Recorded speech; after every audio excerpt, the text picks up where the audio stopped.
All right, 7 p.m. Eastern with breaking news. A vote expected in the Senate at any moment on President Trump's pick to lead the Office of Management and Budget. Democrats promise to slow roll the president's cabinet picks.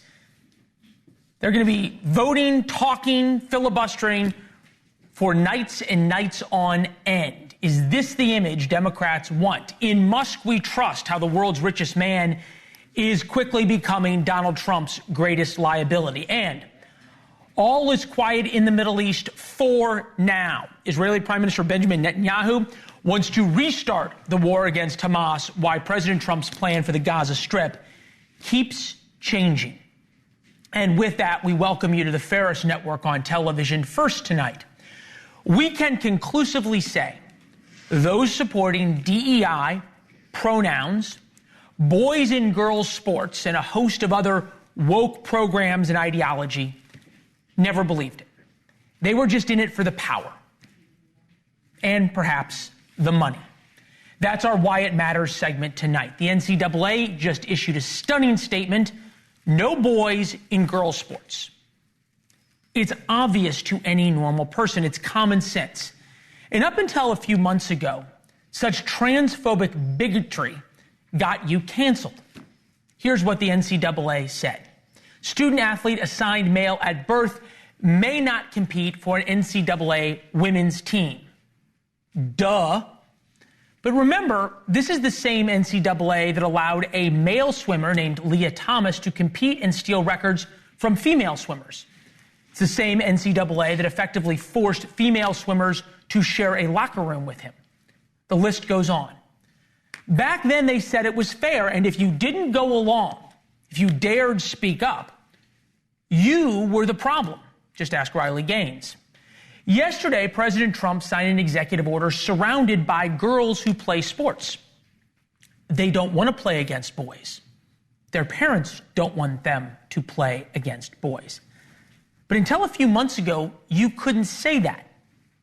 For 4 years now, Democrats lectured all of us. They told us that the trans right movement was the civil rights movement of our time. If you didn't agree boys could be girls and girls could be boys, you were a bigot. President Biden's first executive order, day one when he got to the White House, in the middle of the coronavirus pandemic, his first executive order protected transgender members of the military. Because that, at that moment, is what mattered. But now that same group is silent, deafeningly silent. Same with the NFL. This past week, the NFL painted over "End Racism" in the end zones for this week's Super Bowl. For years, they said it was so important. They wanted to send a message. So does the NFL believe racism is over now? Who knows? Who really cares? But they certainly didn't care about racism. They cared about virtue signaling. If they cared about racism, they would still be saying it. They aren't. Same with former Secretary of Transportation Pete Buttigieg. He removed the pronouns out of his profile on X, what was known as Twitter. Just a couple of months ago, pronouns were a requirement to prove you were woke, you were an ally, you were virtuous. Maybe Pete is no longer virtuous. That's what he wants us to know. Who knows? But Pete is unsurprisingly silent again. Just like the NFL, another coward, and the NCAA. And then there's Google, that just announced an end to DEI. They joined a dozen plus other major companies that stopped judging people by the color of their skin. I started this by saying we can conclusively say nobody believed this junk to begin with. And now there's proof. It was about the money. It was about the power. It was never about principle. Not a single Democrat in Congress will come on and defend all of these programs. The same groups that canceled people as bigots for protecting their daughters now remain silent. Like Trump, hate Trump, agree with Trump, disagree with everything he has done for the past 17 days. It doesn't matter.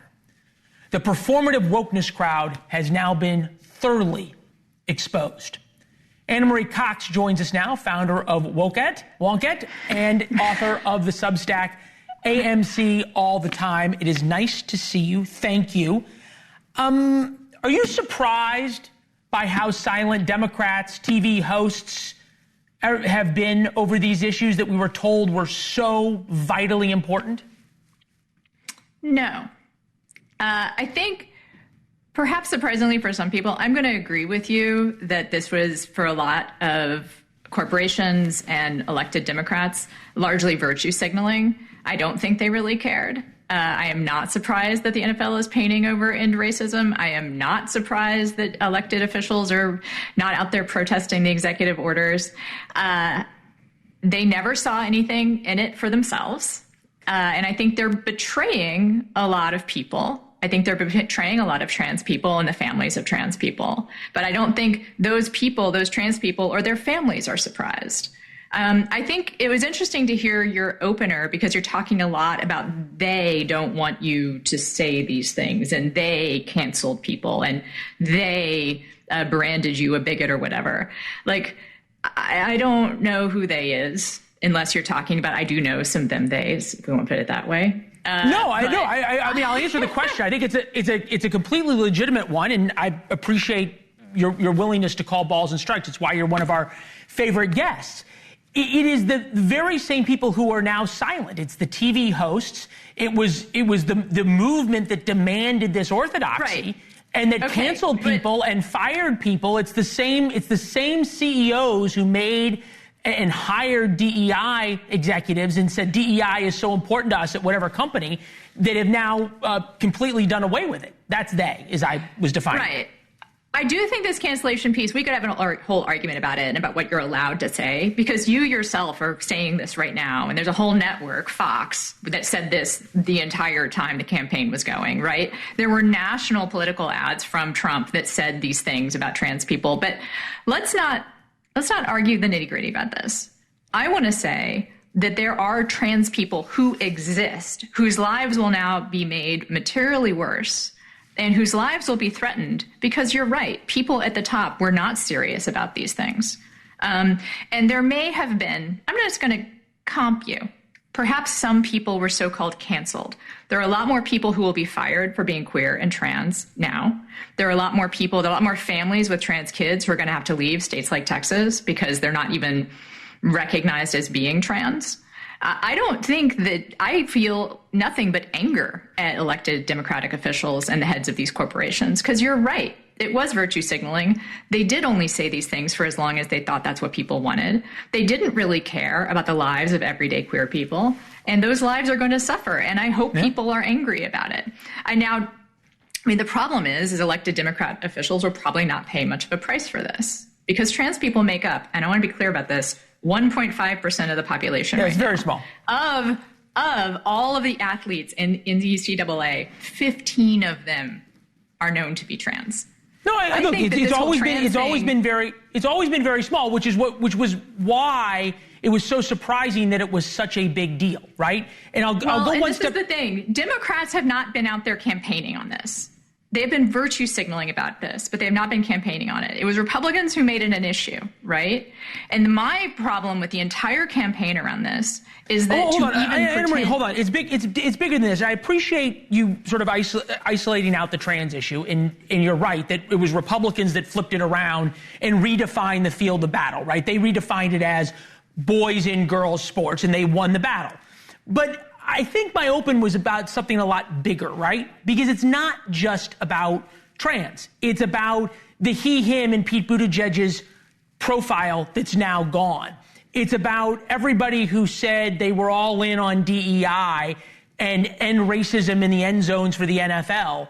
And that's now all gone. So I think the performative nature of this, because those people are capitalists and elected officials who just want to be popular, make money, and run things. Let me see if I can get you to agree. And those people, hold on just a second. Those people put those signs in there and put those things in their pronouns, but did they hire trans people? Did they fight for trans people in their lives? I don't think so. I think you're right. It was all virtue signaling. They didn't make any structural changes whatsoever, and they weren't forced to, and now those structural changes will never be made, and now people will suffer.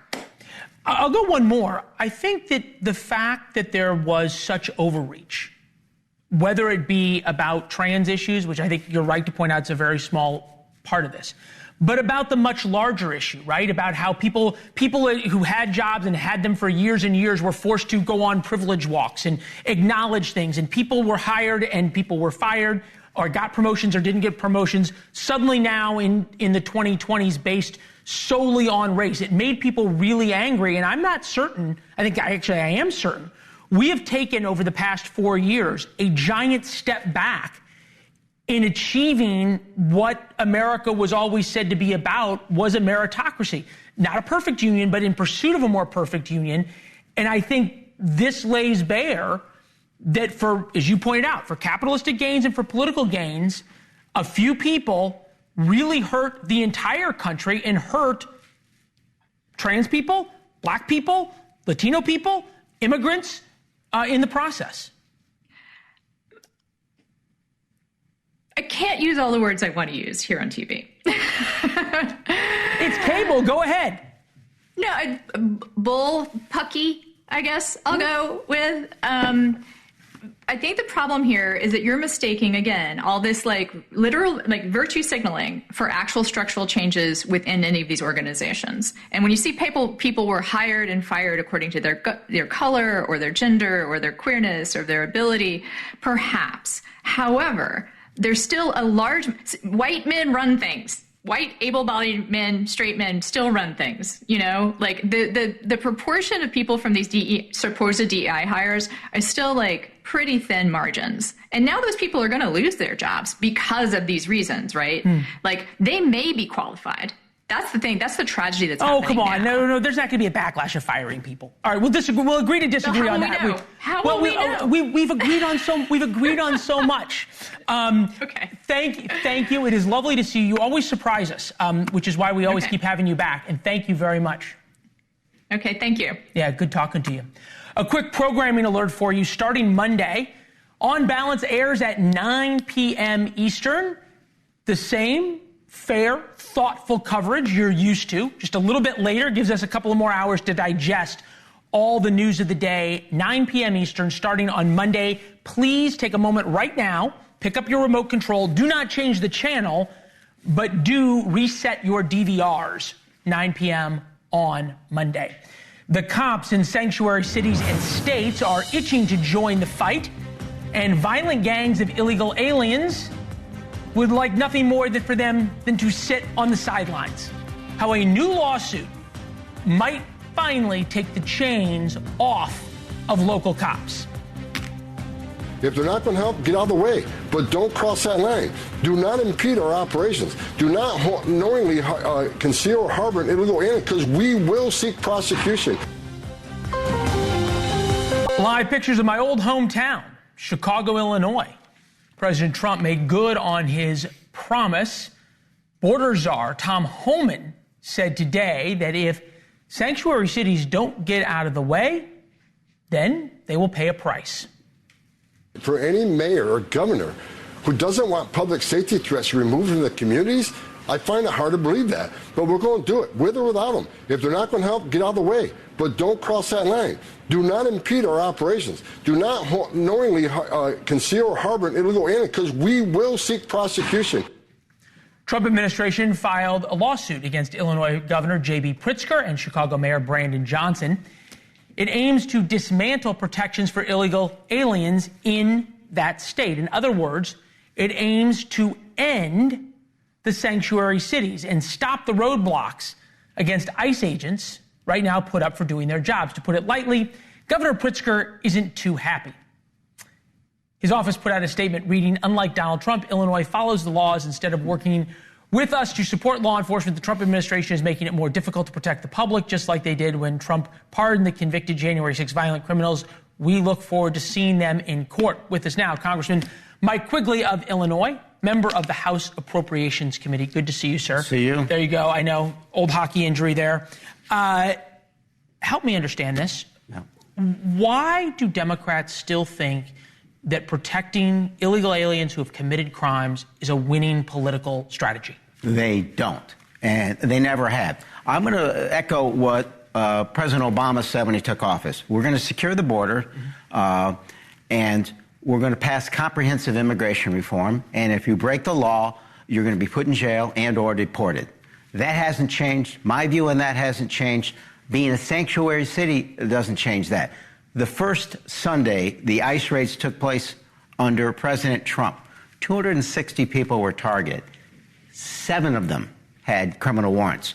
We cooperate when you're going after criminals. So it's this great game of how this got to. Okay, but really, why not acknowledge in Illinois, for example, the enormous problems that mass illegal immigration has created, which J.B. Pritzker will not, and why try to stop the Trump administration and why forbid Chicago police from helping? Look, first of all, Chicago police help when they're going after a criminal warrant. Let's double back just a little bit and remind ourselves of history. We have 11 million undocumented residents in this country right now.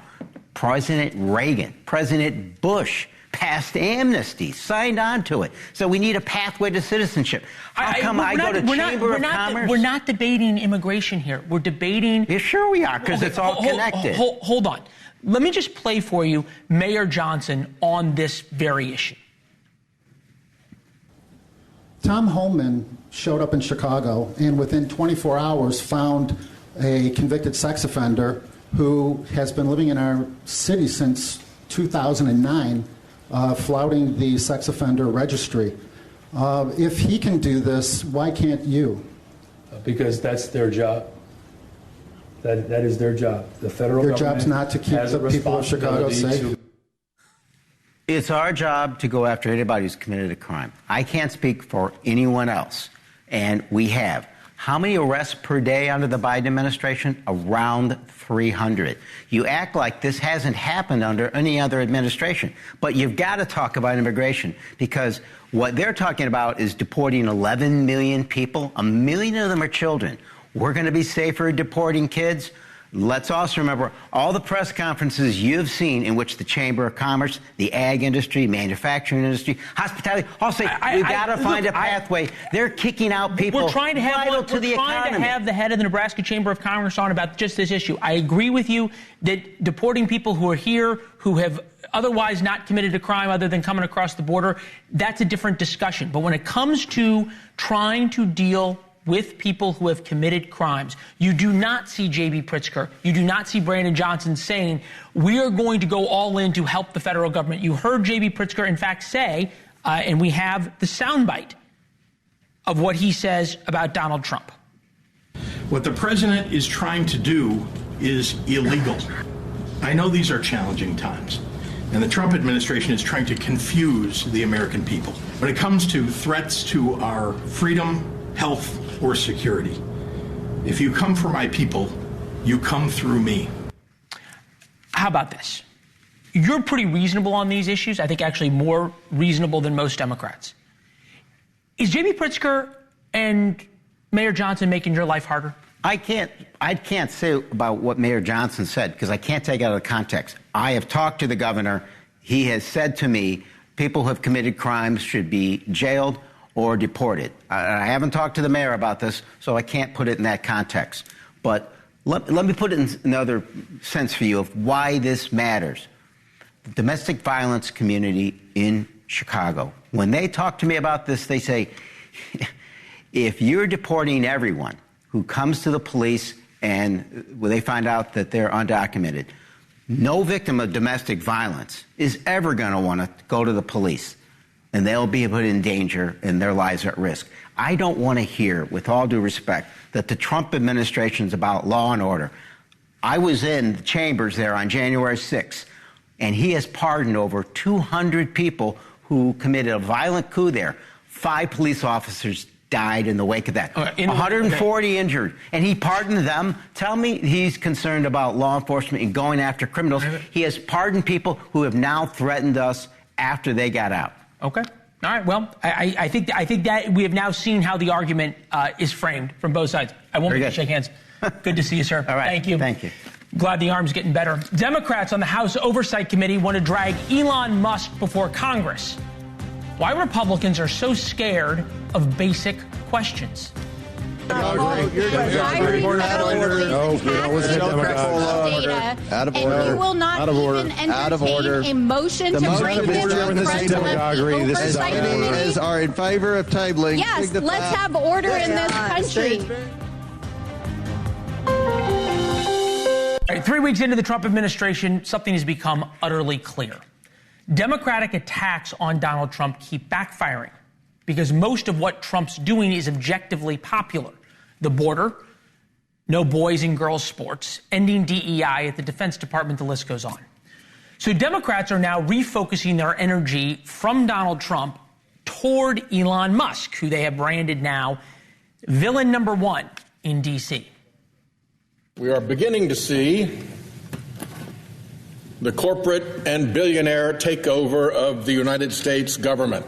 What he's trying to do is essentially destroy our agencies, destroy the social safety net. Elon Musk is doing a power grab and an information heist, the biggest in American history, and probably the most detrimental financially to American taxpayers. When Elon Musk took control of our country's financial nuclear codes, it's time for all of us to get off the mat and get back in the ring. It's much more effective when you read it from your notes like that. Republicans, of course, love what Musk is doing. He's become a hero of the Trump revolution. And Republicans now fall all over themselves, rushing to whatever microphones they can find on Capitol Hill to praise dear Elon. Democrats in Congress tried to subpoena Musk yesterday. The House Oversight Committee said no. Understandably, chaos ensued.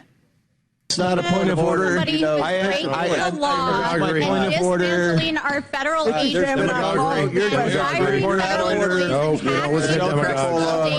Out of order. And you will not even entertain a motion to bring this to the president. As many as are in favor of tabling. Yes, let's have order in this country. Oh, nice to know Congress hasn't changed at all. With us now, the Republican congressman from Kentucky, James Comer, chairman of the House Oversight Committee. Good to see you, Mr. Chairman. Thank you. Yeah. Are you scared of having Elon Musk before the committee? Absolutely not. You know, Elon Musk is being very transparent. He's tweeting multiple times a day about what thoughts he's having, different aspects of the federal government he's examining and things like that. And I think as long as he's being transparent, I think that, that eliminates a big part of what the Oversight Committee is about. We share his goal of trying to reduce wasteful spending. And you mentioned in the monologue that Trump's picking issues that are popular with the American people. And I think the American people want someone in Washington to get the backs of the taxpayers and try to find wasteful spending. And that's what Musk is doing. Fair enough. I think we could reasonably agree that if a victorious Kamala Harris had appointed Alex Soros to do basically what Elon Musk is doing, but for Democratic principles, Republicans would be screaming bloody murder, and you'd want him questioned, wouldn't you? Well, the difference in Soros and Musk is Soros, I've never seen anything out of him other than checks that have been written to outside groups and things like that. We believe as Republicans, Soros is a big behind-the-scenes guy, but there's no transparency with Soros. With Musk, there's complete transparency, maybe too much transparency with his thoughts and things like that he's tweeting. Wouldn't answering questions under oath clear a lot of things up for Americans who are upset? You think about recent polling, right? Okay, Economist YouGov polling among GOP voters, people who wanted Musk to have a lot of influence, 47% of Republicans back in November of 2024. Now that's down to 26%. If everything he's doing is so popular, why are the numbers going down? Well, I think that Musk is extremely popular with the people I talk to, and I think the American people are fed up with a Congress that doesn't seem to care about where their tax dollars are being spent. They've already uncovered lots of wasteful spending. I think that's a big fear of the Democrats, that they're afraid there are going to be more pots of money that going from places like Ukraine and other foreign countries that weren't going where they were intended. Improper payments, that's a big objective of Elon Musk and Doge, to find who's defrauding the federal government and trying to come up with a software system that will prevent cyber attacks and fraud from happening in all the different government agencies. So, look, I think as long as Elon Musk is transparent, I think we'll be good with him. But I would love for Musk to come in front of Congress. But look, he's been there 2 weeks.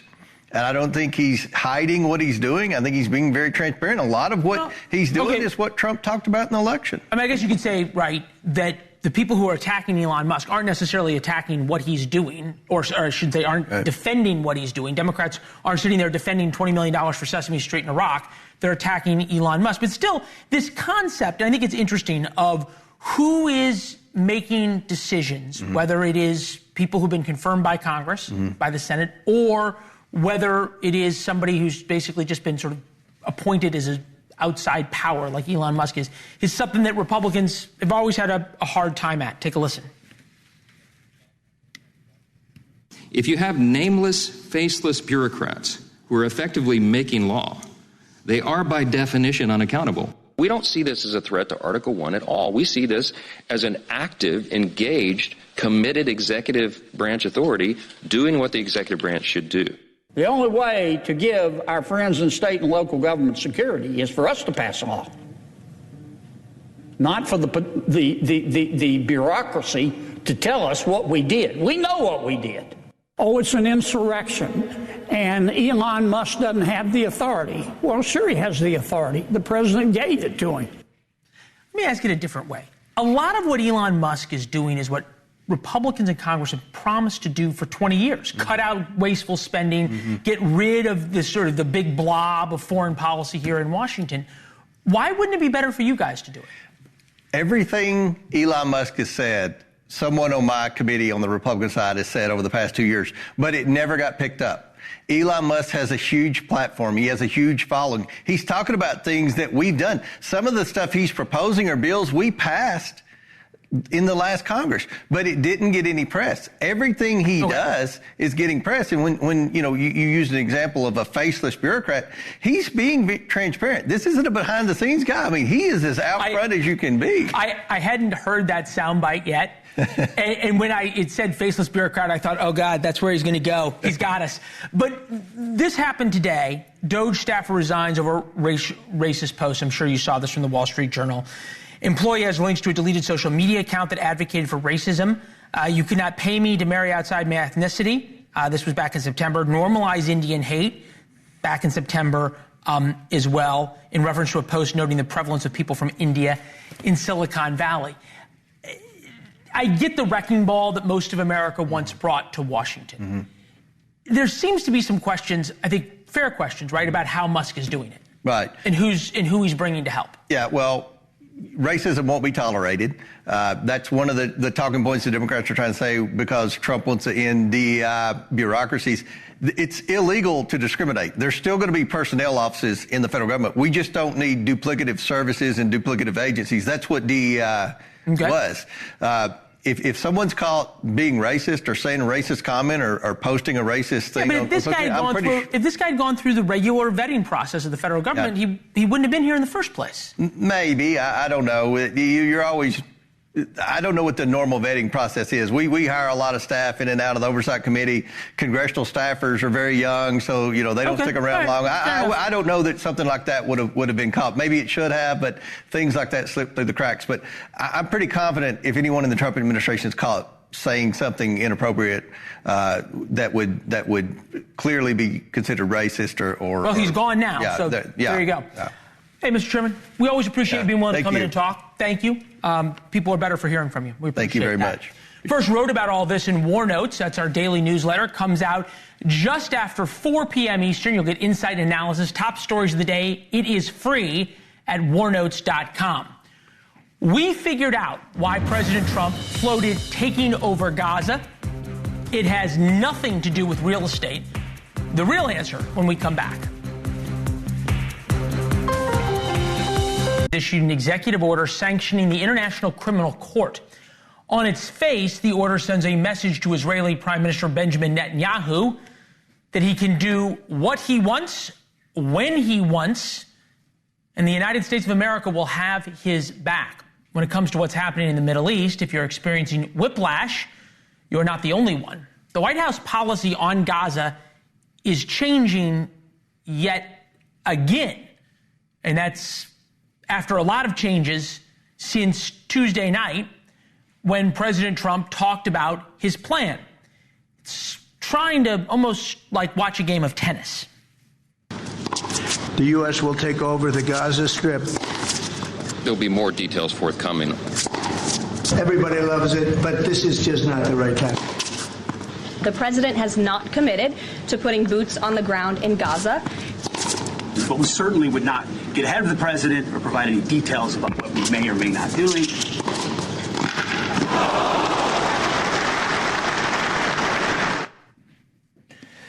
The president's initial pitch to take over Gaza with troops set off a firestorm.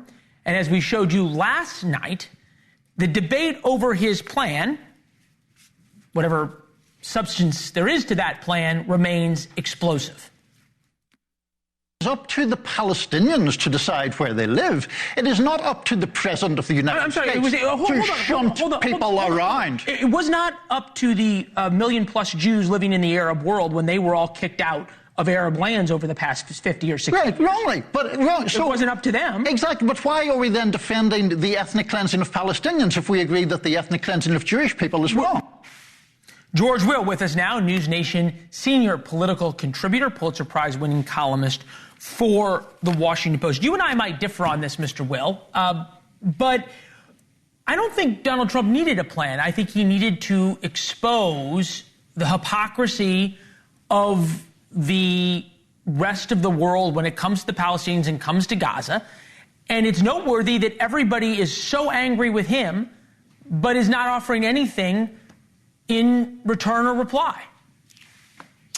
I would differ with you, Leland, reluctantly, because you spent 4 years there, and I wonder if you'll agree with what I'm about to say. The president doesn't have a plan. There's no plan to deal with 4 million people who are going to be suddenly uprooted, who will not be taken in by Jordan, who will not be taken in by Egypt. The president does, however, have an instinct, and it is correct, which is that for 40 or more years we have been pursuing a chimera, which is the two-state solution. There will be no two-state solution ever because we're out of real estate. The last real estate was Gaza, and Israel will never again, ever, live next door to an entity controlled by a Palestinian authority that wants to kill all the Jews in the world. So the question is, what do we do? Leland, there are problems and then there are messes. A problem like a math problem implies a solution. There are messes for which there's no solution. We're going to be dealing with this long after you and I have left the journalistic business. But the fact is, Israel has decided that it has one imperative, that it is surrounded by people who want to destroy it. It will not be destroyed. And therefore, any talk of a two-state solution is nonsense. Yep. And the president's plan is not a plan, but it is, as I say, an instinct that is correct.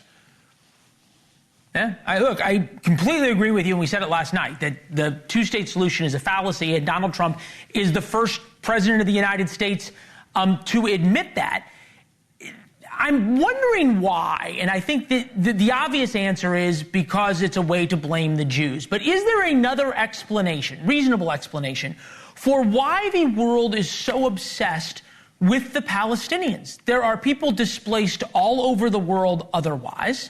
There are wars all over the world. There was just 1 million plus Arabs killed in Syria, more than 1 million displaced, and nobody seems to care. But yet when you can blame the Jews and it involves these people who live in Gaza, it is the front page of every newspaper, and the American president's expected to solve it. Leland, at the end of the Second World War, there were 15 million displaced persons in Europe. By 1955, 10 years later, there were none. They were all settled. The fact is that certain Arab governments wanted to maintain the Palestinians in the misery of the Palestinian camps as a festering sore that they could exploit.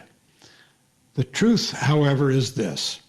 The Saudis, the Jordanians, Jordan, by the way, as you well know, is a majority Palestinian state. You want a Palestinian state? You've got one on the other side of the Jordan River.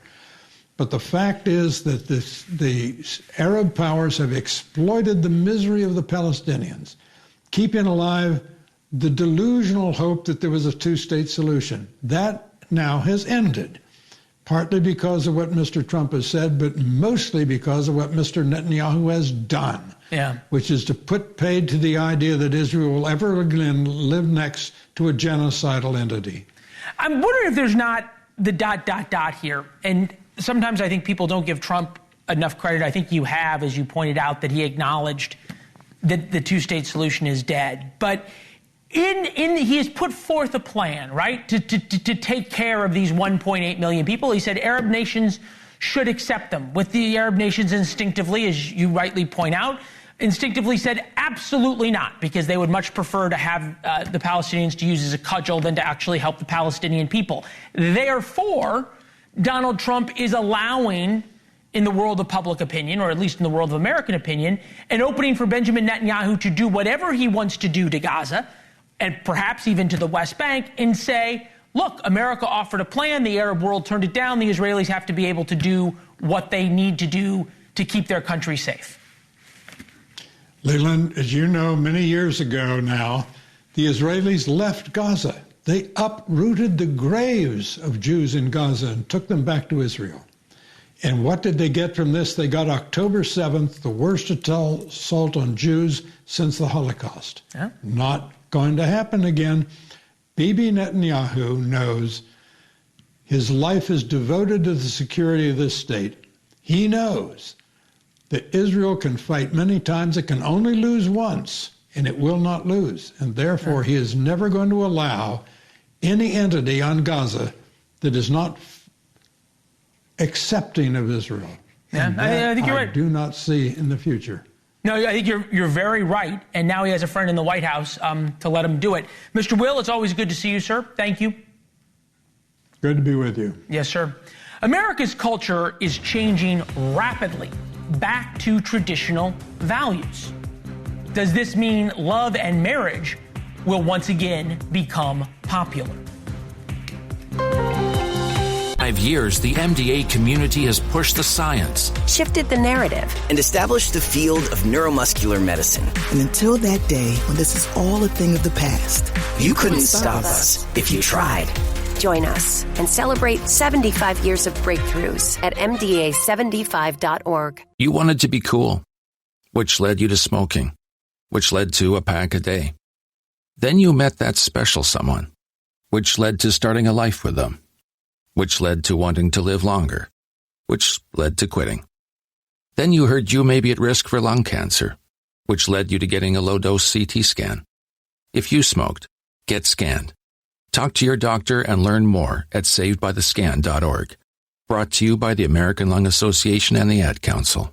Sometimes as dads, I think we're too hard on ourselves. We get down on ourselves on not being able to, we're the providers, but we also have to learn to take care of ourselves. Arapaho way, you got to pray for yourself as well as for everybody else, but never forget yourself. Self-love made me a better dad because I realized my worth. Never stop being a dad. That's dedication. Find out more at fatherhood.gov. Brought to you by the U.S. Department of Health and Human Services and the Ad Council.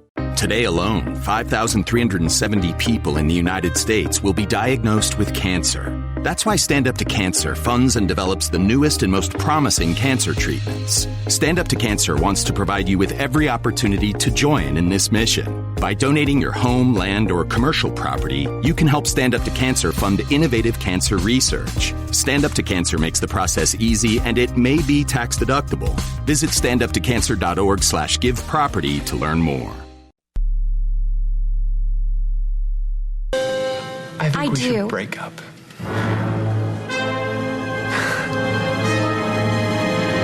What? Well, I've been thinking about it, and I think it's the right thing to do. You're breaking up with me? I thought you were proposing. No, it did work out for Elle Woods in the end, but that was 20 years ago. For men and women today, there is clearly a disconnect. Fewer and fewer American men and women are in relationships, forget even getting married. Even fewer are looking to get married.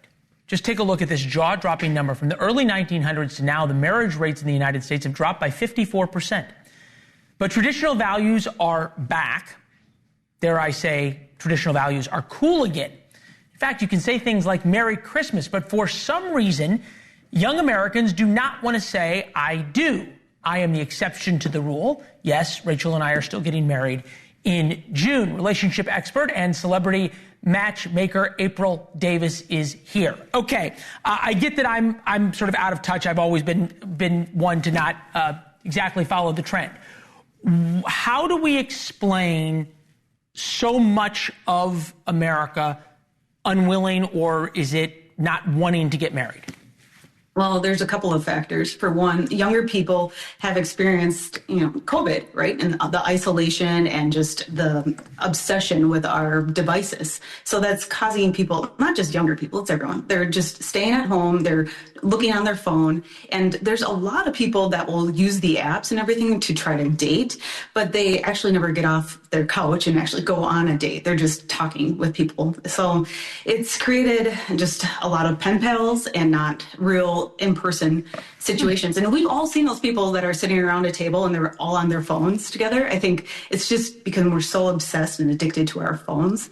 And I mean, that's just going to cause more and more isolation. And it's not just in the U.S. I mean, Japan is dealing with a population crisis right now because of just people are not. Okay, so we got that people are addicted to their phones. I understand that. Mm-hmm. And look, I'm 42. This will be my first marriage. Rachel is significantly younger, but also her first marriage, which is an unusual thing for people, sort of for traditional value Americans like we are. Donald Trump had a different theory about this when it comes to how the world, I guess probably particularly how culture in the United States has treated men. Take a listen. Especially in the last 3.5 years, right? A complete dismemberment of what it is to be a man. We're under attack for everything. We are. Well, actually, manhood is under attack. I see things that are so beautiful, and the next day I see them knocking the hell out of somebody for doing something that the day before I said, what a wonderful thing. Is manhood under attack? Therefore, men either are scared to play that in life or don't feel the need? I can't really say if they're necessarily under attack, but what I would say is that what women are looking for in a man, oftentimes they'll say they want somebody that is more successful or makes more money than them. Well, when women are more educated and they're making more now than ever, that creates a smaller subset of men that would be able to meet that criteria. So if a woman is certain she needs somebody that makes more money, then yeah, there's going to be fewer of them available for her. That makes sense. So as women have become more successful, they don't feel the need for men.